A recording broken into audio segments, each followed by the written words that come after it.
Zubila Shafiq's husband, Omar, was among the missing. They'd recently separated, and he'd moved to this apartment complex close to a river that had flooded. I saw some people walking by, and they're like, I said, I'm looking for somebody, I'm looking for somebody, I'm looking for Omar. She said, I tried to save him. I'm so sorry, I tried to save him. And then she explained to me, she said, I saw him, and he was up there, he was panicking. A neighbor captured what happened on her cell phone.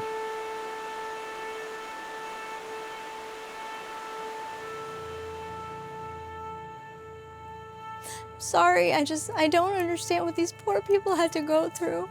To imagine what it's like to be seeing all this water, everything is leaving, and the fear he must have had. Omar's building was carried down the river. Every night I think about it. The fear.